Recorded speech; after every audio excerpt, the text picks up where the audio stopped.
हर हर महादेव। शिवपुराण के इस एपिसोड में आप सुनेंगे विदेश्वर संहिता का 14वां तथा उसके आगे का अध्याय।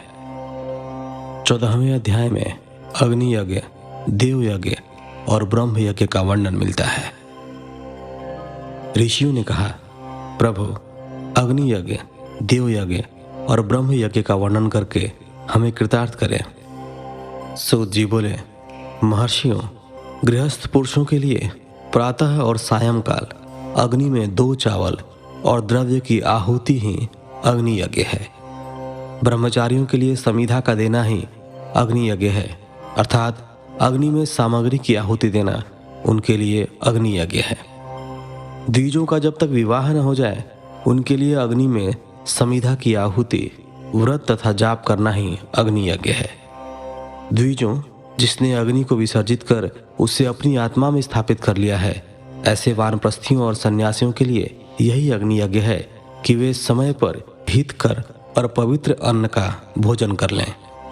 ब्राह्मणों, सायंकाल अग्नि के लिए दी आहुति से संपत्ति की प्राप्ति होती है तथा प्रातःकाल सूर्यदेव को दी आहुति से आयु की वृद्धि होती है।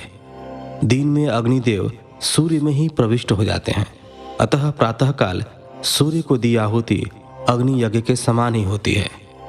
इंद्र आदि समस्त देवताओं को प्राप्त करने के उद्देश्य से जो आहुति अग्नि में दी जाती है वह देव यज्ञ कहलाती है। लौकिक अग्नि में प्रतिष्ठित जो संस्कार निमित्तिक हवन कर्म है वह देव यज्ञ है। देवताओं को प्रसन्न करने के लिए नियम से विधि पूर्वक किया गया यज्ञ ही देव यज्ञ है। वेदों के नित्य अध्ययन और स्वाध्याय को ब्रह्म यज्ञ कहते हैं। मनुष्य को देवताओं की तृप्ति के लिए प्रतिदिन ब्रह्म यज्ञ करना चाहिए। प्रातःकाल और सायंकाल को ही इसे किया जा सकता है। अग्नि के बिना देव यज्ञ कैसे होता है, इसे श्रद्धा और आदर से सुनो। सृष्टि के आरंभ में सर्वज्ञ और सर्वसमर्थ महादेव शिव जी ने समस्त लोगों के उपकार के लिए वारों की कल्पना की। भगवान शिव संसार रूपी रोग को दूर करने के लिए वैद्य हैं, सबके ज्ञाता तथा समस्त औषधियों के औषध हैं। भगवान शिव ने सबसे पहले अपने वार की रचना की जो आरोग्य प्रदान करने वाला है। तत्पश्चात अपनी माया शक्ति का वार बनाया जो संपत्ति प्रदान करने वाला है। जन्म काल में दुर्गतिग्रस्त बालक की रक्षा के लिए कुमार के वार की कल्पना की। आलस्य और पाप की निवृत्ति तथा समस्त लोगों का हित करने की इच्छा से लोक रक्षक भगवान विष्णु का वार बनाया। इसके बाद शिव जी ने पुष्टि और रक्षा के लिए आयुकर्ता त्रिलोक सृष्टा परमेष्टि ब्रह्मा का आयुष्कारक वार बनाया। तीनों लोगों की वृद्धि के लिए पहले पुण्य पाप की रचना होने पर लोगों को शुभाशुभ फल देने वाले इंद्र और यम के वारों का निर्माण किया। ये वार भोग देने वाले तथा मृत्यु भय को दूर करने वाले हैं। इसके उपरांत भगवान शिव ने 7 ग्रहों को इन वारों का स्वामी निश्चित किया। ये सभी ग्रह नक्षत्र ज्योतिर्मय मंडल में प्रतिष्ठित है। शिव के वार के स्वामी सूर्य हैं, शक्ति संबंधी वार के स्वामी सोम, कुमार संबंधी वार के अधिपति मंगल, विष्णु वार के स्वामी बुध, ब्रह्मा जी के वार के स्वामी बृहस्पति, इंद्र वार के स्वामी शुक्र व यम वार के स्वामी शनि हैं। अपने अपने वार में की गई देवताओं की पूजा उनके फलों को देने वाली है। सूर्य आरोग्य और चंद्रमा संपत्ति के दाता हैं। बुध व्याधियों के निवारक तथा बुद्धि प्रदाता हैं। बृहस्पति आयु की वृद्धि करते हैं। शुक्र भोग देते हैं और शनि मृत्यु का निवारण करते हैं। इन 7 वारों के फल उनके देवताओं के पूजन से प्राप्त होते हैं। अन्य देवताओं की पूजा का फल भी भगवान शिव ही देते हैं। देवताओं की प्रसन्नता के लिए पूजा की 5 पद्धतियां हैं। पहले उन देवताओं के मंत्रों का जाप, दूसरा होम, तीसरा दान, चौथा तप तथा 5वां वेदी पर प्रतिमा में अग्नि अथवा ब्राह्मण के शरीर में विशिष्ट देव की भावना करके 16 उपचारों से पूजा तथा आराधना करना। दोनों नेत्रों तथा मस्तक के रोग में और कुष्ठ रोग की शांति के लिए भगवान सूर्य की पूजा करके ब्राह्मणों को भोजन कराएं। इससे यदि प्रबल प्रारब्ध का निर्माण हो जाए तो जरा एवं रोगों का नाश हो जाता है।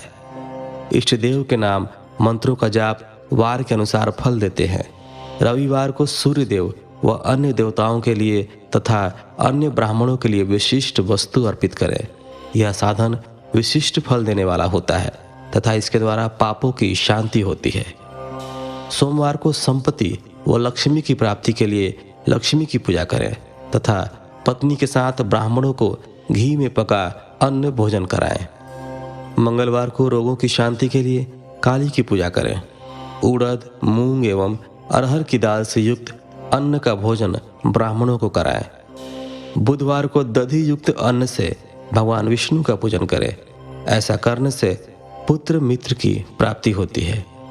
जो दीर्घायु होने की इच्छा रखते हैं वे बृहस्पतिवार को देवताओं का वस्त्र, यज्ञोपवीत तथा घी मिश्रित खीर से पूजन करें।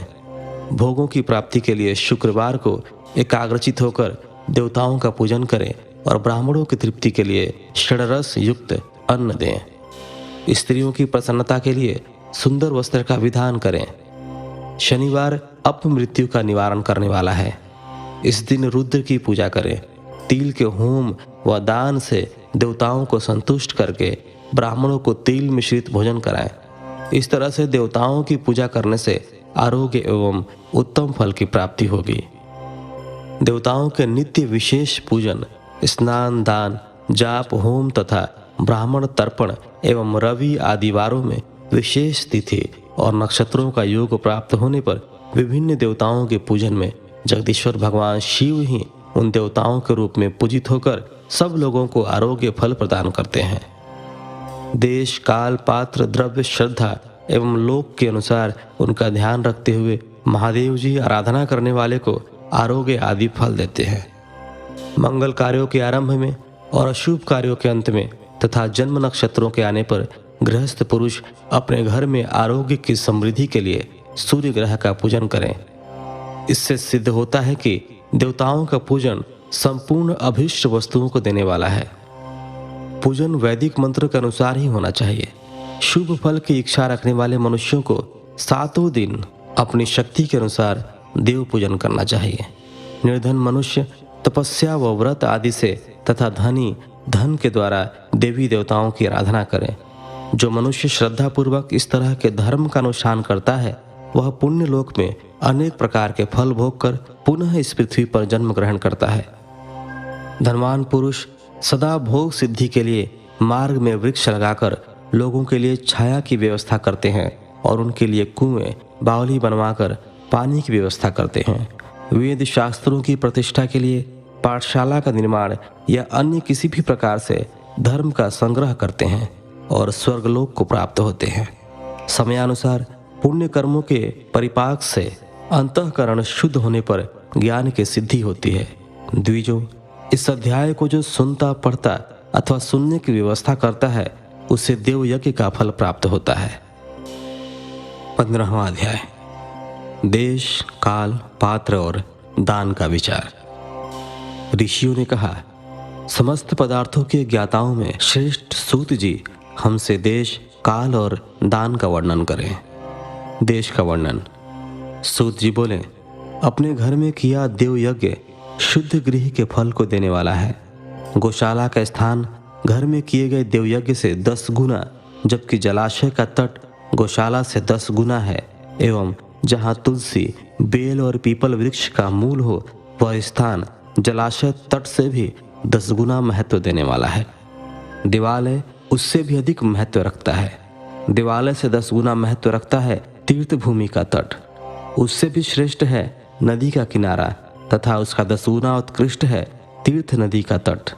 इससे भी अधिक महत्व रखने वाला है सप्त गंगा का तट, जिसमें गंगा, गोदावरी, कावेरी, ताम्रपर्णी, सिंधु, सरयू और रेवा नदी आती हैं। इससे भी 10 गुना अधिक फल समुद्र का तट और उससे भी 10 गुना अधिक फल पर्वत चोटी पर पूजा करने से होता है।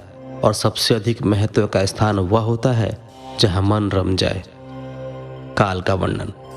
सतयुग में यज्ञ, दान आदि से संपूर्ण फलों की प्राप्ति होती है। त्रेता में तिहाई, द्वापर में आधा, कलयुग में इससे भी कम फल प्राप्त होता है। परंतु शुद्ध हृदय से किया गया पूजन फल देने वाला होता है। इससे 10 गुना फल सूर्य संक्रांति के दिन, उससे 10 गुना अधिक फल तुला और मेष की संक्रांति में तथा चंद्र ग्रहण में उससे भी 10 गुना फल मिलता है। सूर्य ग्रहण में उससे भी 10 गुना अधिक फल प्राप्त होता है।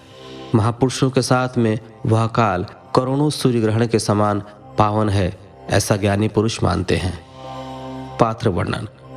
तपोनिष्ठ योगी और ज्ञान निष्ठ योगी पूजा के पात्र होते हैं, क्योंकि ये पापों के नाश के कारण होते हैं। जिस ब्राह्मण ने 24 लाख गायत्री का जाप कर लिया हो, वह भी पूजा का पात्र है। वह संपूर्ण काल और भोग का दाता है। गायत्री के जाप से शुद्ध हुआ ब्राह्मण परम पवित्र है। इसलिए दान, जप, होम और पूजा सभी कर्मों के लिए वही शुद्ध पात्र है। स्त्री या पुरुष जो भी भूखा हो, वही अन्नदान का पात्र है। जिसे जिस वस्तु की इच्छा हो, उसे वह वस्तु बिना मांगे ही दे दी जाए तो दाता को उस दान का पूरा फल प्राप्त होता है। याचना करने के बाद दिया गया दान आधा ही फल देता है। सेवक को दिया दान चौथाई फल देने वाला होता है। दीन ब्राह्मण को दिए गए धन का दान दाता को इस भूतल पर 10 वर्षों तक भोग प्रदान करने वाला है। वेदवेता को दान देने पर वह स्वर्गलोक में देवताओं के वर्ष से 10 वर्षों तक दिव्य भोग देने वाला है। गुरु दक्षिणा में प्राप्त धन शुद्ध द्रव्य कहलाता है। इसका दान संपूर्ण फल देने वाला है। क्षत्रियों का शौर्य से कमाया हुआ, वैश्यों का व्यापार से आया हुआ और शूद्रों का सेवावृत्ति से प्राप्त किया धन उत्तम द्रव्य है। दान का वर्णन। गौ, भूमि, तिल, सुवर्ण, घी, वस्त्र, धान्य, गुड़, चांदी, नमक, कोहड़ा और कन्या नामक 12 वस्तुओं का दान करना चाहिए। गोदान से सभी पापों का निवारण होता है और पुण्य कर्मों की पुष्टि होती है।